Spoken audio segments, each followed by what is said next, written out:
welcome to another edition of Maximum Growth Live. I'm one of your hosts, Jay Ruane, CEO of FirmFlex, your social media and social funnels agency for lawyers, as well as CEO, and now just CEO of Ruane Attorneys, a criminal defense and civil rights firm here in Connecticut. With me, as always, my man, Seth Price, down there in the Blue Shark / Price Benowitz arena.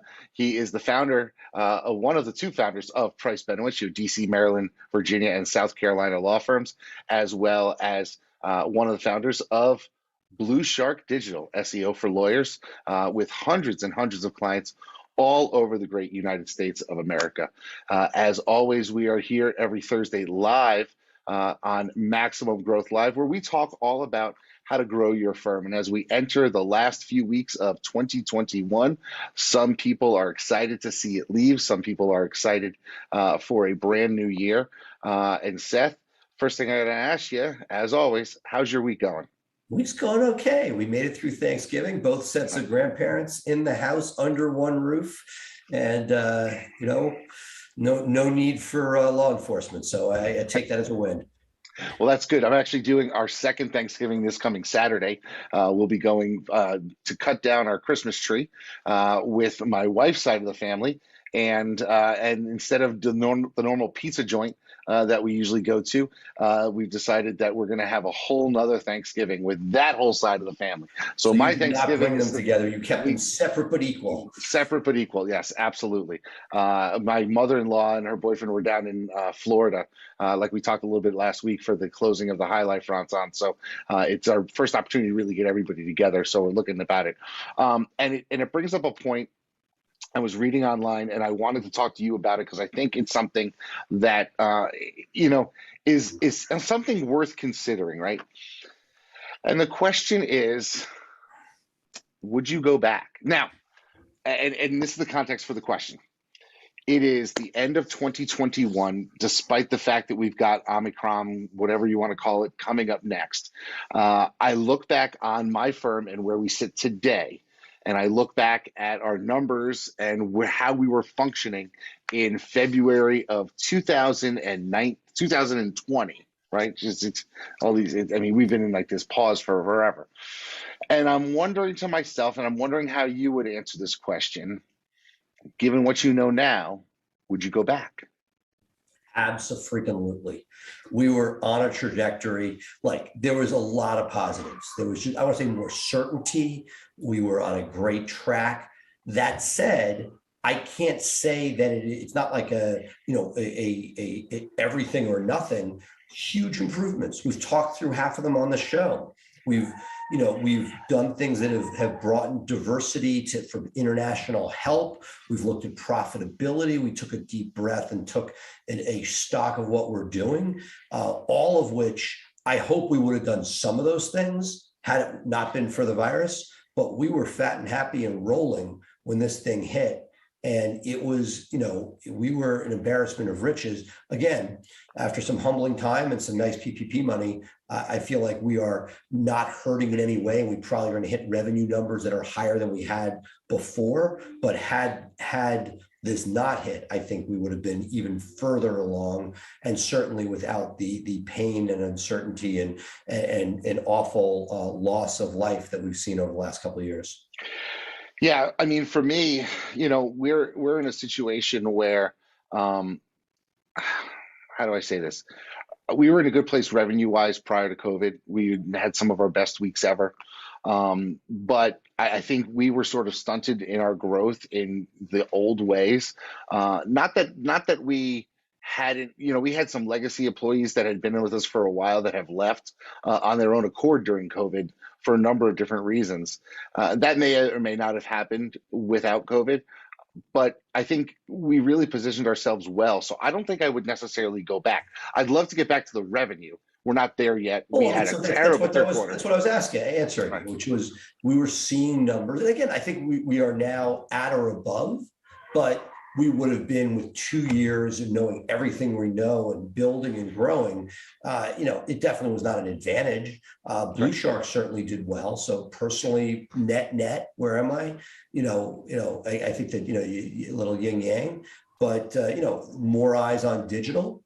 which was good for Blue Shark, good for Price Benowitz, for a firm based on digital. But look, I'll be blunt, the criminal defense world with two things, one of which I approve of, which is the prosecutorial reform, getting rid of, at least in our market, some of these awful prosecutors. They were very good for business, but they were awful for humanity and for the minority community that was hit most hard by them. It was awful. And so thankful that those changes have happened, but the combination of the new normal, people's new patterns of how they go out, legalization of drugs that have sort of taken a foothold during this time, the lack of arrests in many things that were sort of the key revenue drivers for a criminal defense law firm.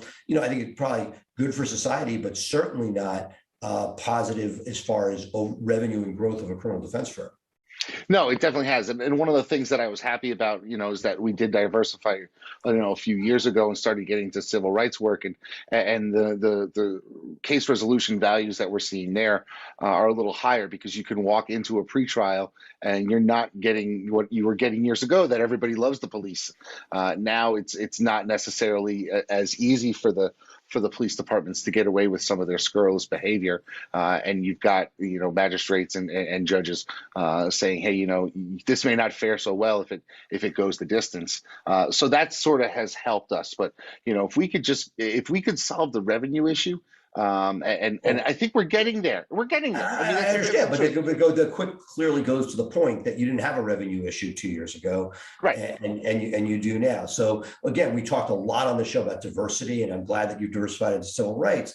But it's definitely been, for those people, our PI practice booming better than ever. Family law. I wish anybody listening, if you want to practice family law in the DC metro area, we have opportunity. There's so much case value that I leave on the table every day. So all those things great, but criminal has definitely been a grind. Awesome. So that leads me to the next question that actually came up in one of the forums, and it deals with digital, and it deals with different practice areas. And the question becomes, is it better to have one website with multiple practice areas, or individual websites for each practice area? So I know you have an opinion. I have an opinion. Look, until about a year ago, we talked about this regularly. And I think or maybe pre-COVID, this was a hot topic and people had bigger fish to fry, so to speak. But it's something I think a lot about. I study, A/B test. And the answer, like everything, depends, right? But I'll say the following. The way I built my firm, and as you know, I have a gazillion different websites. That's not for the faint of heart. I have my own internal operation to support that. And part of the reason I started an agency was, at the time, let's say I had 20 sites, maybe I have 40 now. I didn't want to pay somebody $3,000 or $4,000 per site, even at a wholesale rate, to manage those. So that's, by having the internal things, you can do things you can't do otherwise. In general, from an SEO point of view, one site is generally superior, in that you're dividing and conquering with multiple sites, right? Mm-hmm. Every time you build a link, if it's one site, that site builds authority. But if you have multiple sites, then you have to say, you got on the news, CNN puts you on. Where's that link going? Is it going to your criminal site? Is it going to your civil rights site? Going to your family law site? Whatever it is, you have to make those choices. So first, from a purely SEO point of view, I love one site. And that is the way I am pushing both myself and clients and building that authority. Now, the next best thing would be a second site, maybe not a whole family of sites, but let's say you have a family law practice. And this is what happened to me, right? It would make a lot more sense. Price Benowitz is a really good domain with a very high domain authority, has great traction. But from a conversion point of view, my feeling is, if somebody needs a family law lawyer, generally, if somebody does nothing but family law, that's going to be a conversion factor. Same with criminal. So I took the extra effort to build what some people used to call microsites, but in my case, I thought, they were just another website for each lawyer getting a website. If you're willing to put the resources in, which I did, and it may take you over a year to get out of the sandbox and be competitive, but if you're willing to put the resources in, having that standalone site with the name of the practice in the URL, not, for example, Ruane Attorneys / family or criminal, but literally in the URL where I have Capital Family Law Group, when you have something with family in it or with divorce in it. Those are powerful signals to Google. This is not just a subcategory, it's the main one. And when you're able to say, this is what my site is about, very clearly, there's an advantage, both from a conversion and from Google. That said, just to give you an example, Price Benowitz, which I use primarily for my PI med malpractice, has, because of our jurisdiction, we have DC, Maryland, Virginia, all within a stone's throw. And because of that, we are forced to have basically a URL of Price Benowitz that doesn't really have a main calling card, because we have /DC injury, Maryland and Virginia. And each of those rank number one or in the 3 packs are exceptionally well-ranked landing pages, but they're not the homepage. So it shows it can be done. And so again, it depends. The final thing I will say is that if you in fact have an area that is not congruous with another area, that's where you don't want to show people that you do certain types of law. That's when you need a second site. Forget about SEO, just from you don't want to be able to sort of, let's say, you are doing, I'll give you an example I had, which is you're doing criminal defense, but you also want to be able to get the PI case from somebody who was hit by a DUI driver, which case may be worth a lot more. That's an example where you may choose to have the two because you don't want them to be at odds. There are plenty of examples like that. Sure. So let me give you my opinion on this, because I tend to agree with you, Seth, for a lot of things. But Wow. you know me, I've well, there's always a little bit, there's always a but there. I'm really big into the branding, as you know, and we have tied ourselves to a lot of branding. So when we started off something like our speeding ticket practice, I didn't want it to negatively impact our thing. So I created not only a separate site, I created a whole brand that went with it. Oh, yeah, absolutely. But then we're saying the same thing. Yes, yeah. Because you don't want the guy who's coming to you for a federal case or for some high-level civil rights thing. That's the speeding ticket guy. Right. It killed me. It's hard to be known for everything. I walked through one of the big, majestic law firms, top 10 DC firm, and this lady introduced me to her guy as, oh, this is the guy who handles DUIs. And I'm like, no, please send me your catastrophic PI cases. And it's like, so yes, 100%.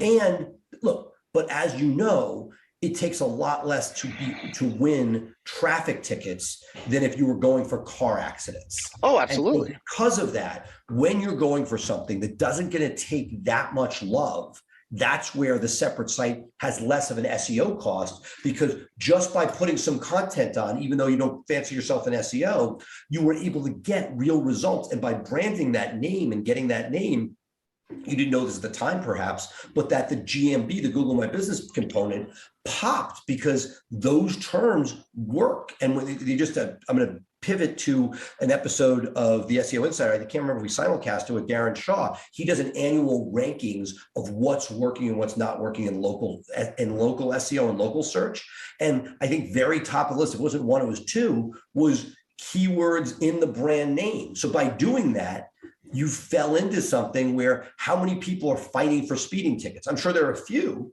but not many. But not enough, and you'll get a bite at the apple and not destroy the rest of your brand. So I love it. Yeah, so that's really what we did, and I think if you're gonna set up multiple websites, there's a couple of things that you need to know going into it. Number one, what's your branding play? Is it just going to be a second website with your name focused on a different area? Well, if your name is becoming synonymous with your major practice area, that could hurt down the line, because people start to not really understand where to send, what kind of cases you want, number one. And number two, you have to commit to it. You can't just put up a 5-page secondary site and just expect the cases to roll in when your main site has hundreds of pages and is seeking out links and that type of thing. And some people think, oh, it's just going to set up another site. It's no big deal. No, I said from SEO, that's a different case. But I'll tell you that I think there is an advantage for that 5-page site if it's a referral-based practice and you're a title attorney. This is a question again. Right. Somebody's a title attorney. Have a separate title site with nothing else on it. So you could do your B2B work. Here's my title card. Here's, super paragon title, and you're in, and you're not going to SEO it, but you don't want it to be. If Ruane attorneys don't want them going to see you do DUIs and title, like here's my title business, it's separate. Yeah, it's funny. Years and years ago, I had to step in and resolve a case that my father was handling, and the client was complaining that, oh, this guy's just a speeding ticket lawyer. And I was like, my father's beaten 12 death penalty cases. This is, your son's accused of a crime. I think he can handle it. But the father was, because we had him as the face of speeding tickets for a while, and so that was a problem. But okay, what I'm going to do right now, we're going to take a quick break. When we come back, we're going to talk about a few more issues that we see going into 22. So, folks, sit back, relax, get yourself a drink, and we'll be right back with more Maximum Growth Live.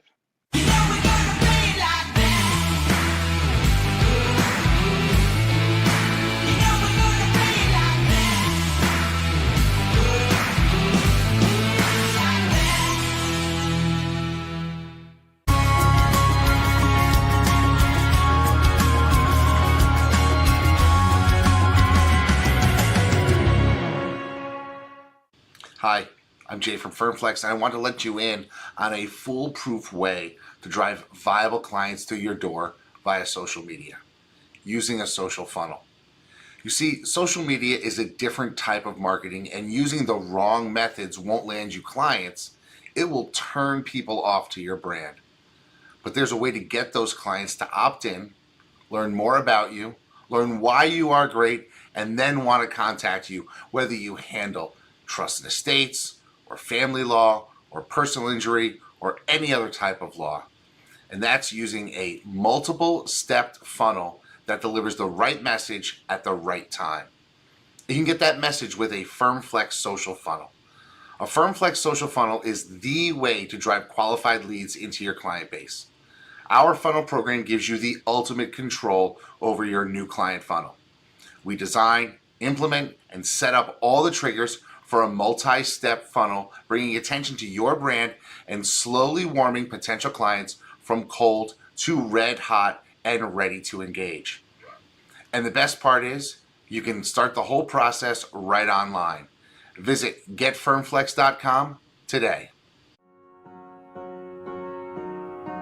In this world today, if you want to grow your business, you want to grow your firm, you want to take on more cases and make a bigger impact, you have to have a digital blueprint. Statistically, throughout the time that we've been working with Blue Shark Digital, our law firm, the Atlanta Divorce Law Group, grew over 1,400%. They truly understand where we're headed and how we want to get there. I have a team in Blue Shark Digital that I feel like has my back.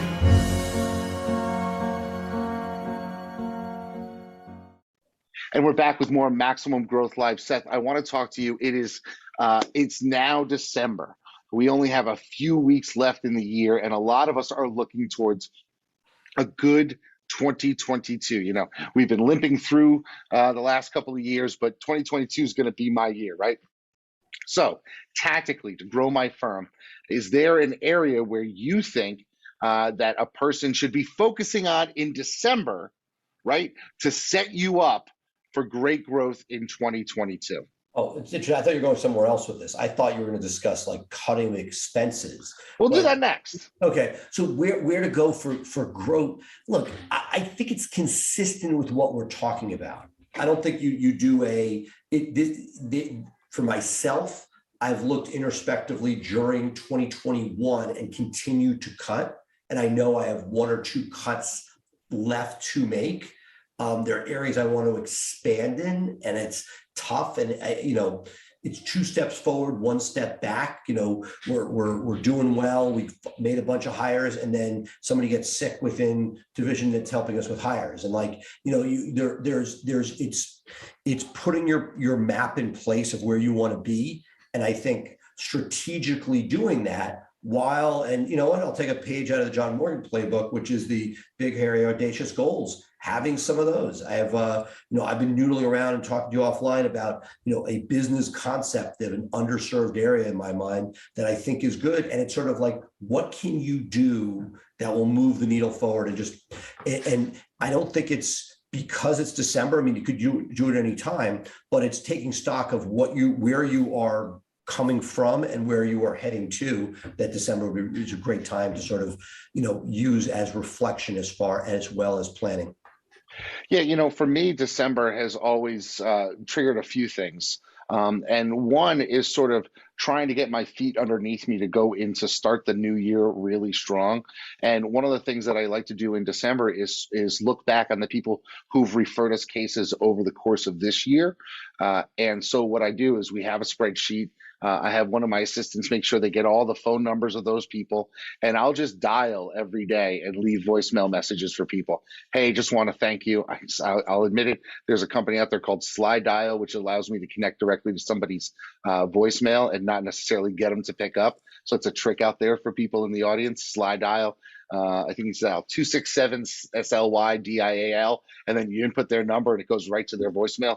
I love it.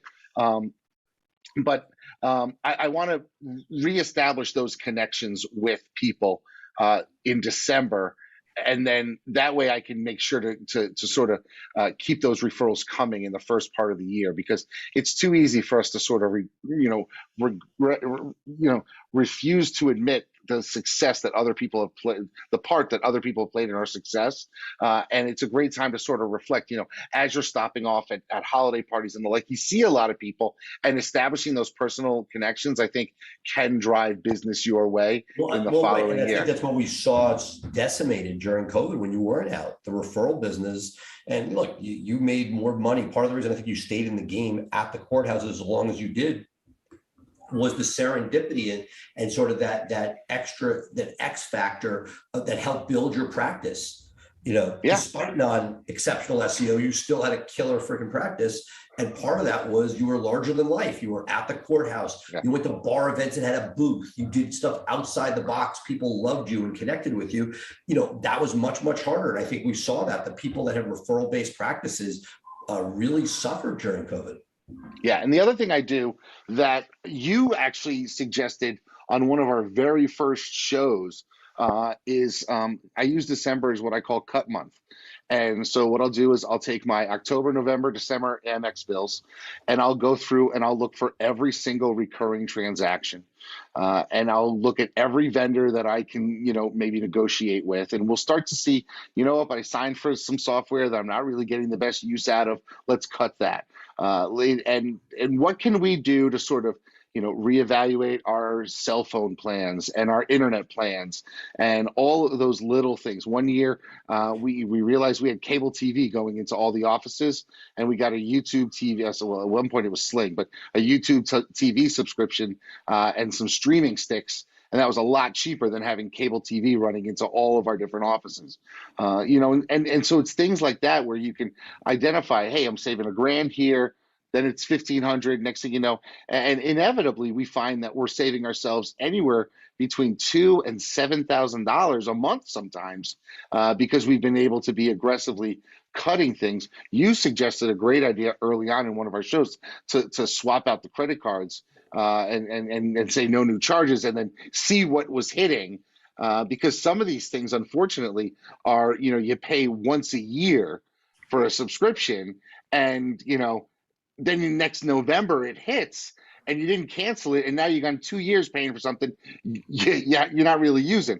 So let's recapture that money. I love it, and I appreciate it. I just got one of those 12-page things where I'm like, you and I talk, sometimes I'm more concerned about the double and triple miles for certain types of charges on the credit card for points than I am making sure we're still using it. Look, absolutely still goes line by line of that. I'm going to set up a meeting with both my companies to make sure we go through that. But what's interesting, I'll sort of is one thing just that I remember suggesting it. I remember doing that at the beginning of COVID, like, oh shit. And we again, during COVID, it was not easy, but places like Salesforce were like, yeah, take a 6-month holiday. It was crazy what certain companies did to help us get through it. It was really awesome.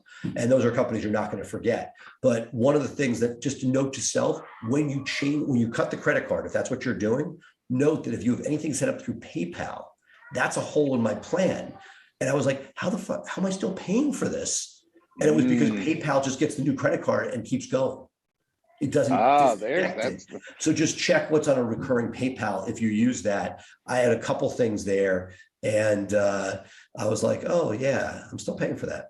Yeah. Oh, see, these are the types of things. This is why we talk to you folks, because these little things can add up to big dollars. I was always told if you watch the pennies and nickels, the dollars add up for themselves. So that's really what we want to talk about here. We're ending the year strong. Any resolutions, Seth? I'm putting you on the spot. I didn't tell you I Well, was going to it's not ask a this question. resolution. I have been focused so heavily on the international build out, particularly for intake.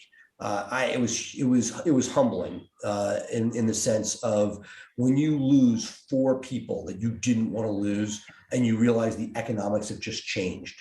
It wasn't a Yeah. terrible place to work. The manager they're reporting to was perfectly lovely.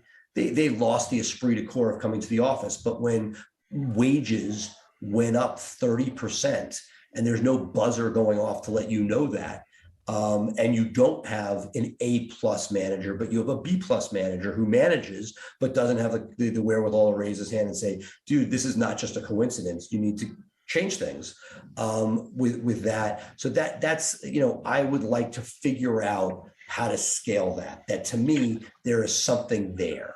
I think there's definitely some opportunity there. I mean, legal intake is more than just taking a message. I mean, we could talk to Gary about that, for hours. And I mean, his experience is wide, but his focus right now, is helping lawyers, do better at the intake process. But I really think that there is a market to be made in being able to offer people who are trained who are overseas people trained in the legal intake process, and getting to know the people that we've hired and put on intake. They are interested in it. They understand it. They're not, they understand. Okay, I'm going to be an intake person, and not everyone wants to be an intake person, but those who do, Right. really gravitate towards it. And And I think I definitely think that you're onto something with that. and look, our early days of intake, we used a lot of recent college grads who wanted law school. And look, law school is less desirous than it's ever been, right? Yep. You lost the ability for the brass ring top dollar jobs has shrunk dramatically. There's so many opportunities out there that the best and brightest aren't all going to law school. Some are, Right. but not in the same numbers. And we were left with people that needed a job rather than were passionate about it. And what I have seen is that there's an educated population internationally that is, if I can get beyond the 4 quadrants of DC and look beyond that, there are solutions to our problems. Then that's sort of my piece. How about you? What are you looking forward to in 2022? Well, for me, my whole thing is to really sort of take a step back from my organization. I'm getting closer every day. I know we talked on the show. I set my goal of July 23rd of next year to be totally out. I've been out of legal operations now this week. It's really kind of nice to take myself off of some email groups and out of some Slack channels, and that's been really kind of cool. Well, a couple of questions. One, there are 2 things you seem to be removing yourself from. One is ops, the other is lawyering.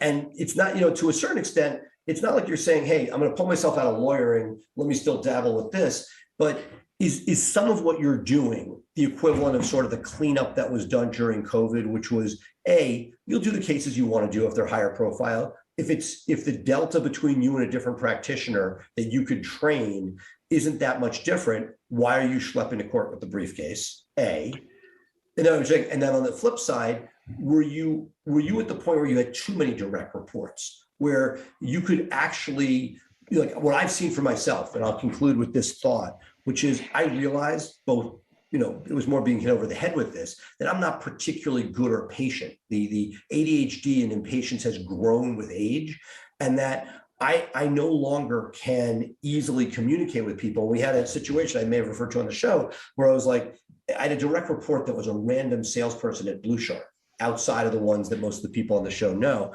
And she was making nonsensical comments at a general meeting. And I had to, I was getting not nice about it. And I was like, why am she shouldn't be in the org chart near me. There should be somebody. Right. And it's part of what you're doing now, what you should have been doing, which is creating an org chart so you're not touching every piece of the firm. So up until last week, everybody directly reported to me. It seemed. And so I was getting calls on cases. I was getting calls from support staff. I was getting calls and requests and questions from intake people, and I was ferreting through that. So now that we have so now what are you down to? So now I have 4 direct reports, which is, look, 2 less than the max you should have anyway. Right. It sounds, but the flip side, and we'll talk about this on the next show, so we don't go too long today, which is, okay, great, but now you're making people who are irreplaceable.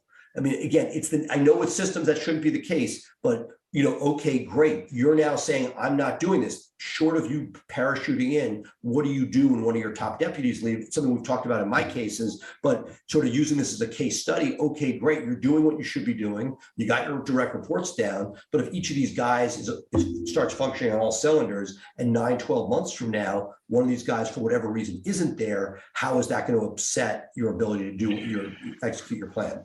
So the way that we're sort of looking at it is each one of those direct reports is responsible for going through, making sure the systems, their internal org chart is correct, all that stuff is taken care of.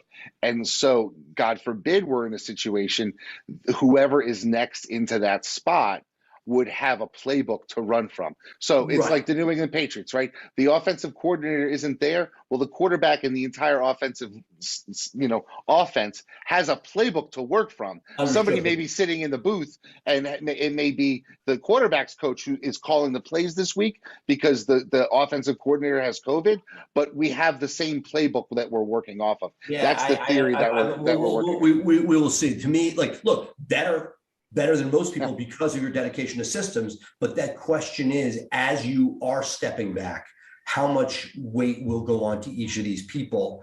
And are you going to get to the point where, yes, in theory, somebody else can pick it up, but because that's what, for me, I have a few key employees, and we made considerations short of somebody being hit by, falling off a motorcycle. We're going to make sure they're never leaving us for money. And that's part of the reason, which dovetails to my last point, which was part of the reason I feel it's so important to make sure that we have some form of international component, because if we don't not just incentivize, but over incentivize our top line people, that's where the pain of that transition, once it's not you doing it, becomes that much greater. Right now, the pain was less because you were more in the trenches. Yeah, I mean, absolutely. I mean, think about it. If you had a key employee that you could keep for an extra $25,000 versus you having $150,000 worth of headache and work yourself, most people would say, "Oh, give them the extra 25." But in the short-sightedness of a lot of us who are building their firms, you say, "Well, I can spend that 25 on something else. I'll take that risk," right? Right, and that's where I'm genuinely thinking on things like intake, where I'm like, hey, if I can save. Let's say the new normal is 60 all in for a legit intake person, at least in the major markets. Yeah. All of a sudden, if you can get that seat at 30, it's not a free lunch, but no. I need to be able to make sure that the person running that group, who's the person that means that I'm not sitting here scrambling or filling in, that there is somebody that we're able to pay the management people that much more and have that stability. To me, that's been sort of like, it makes me sleep better at night if we have some form of stability at the higher level and allow the other ones, when there's turnover, to happen. And do you have overseas management that is overseeing them, and they are also overseas? It's building out the way. I'll take CMT, for example, my intake group, where it started with just a domestic manager, but it's large enough now that the management is needed.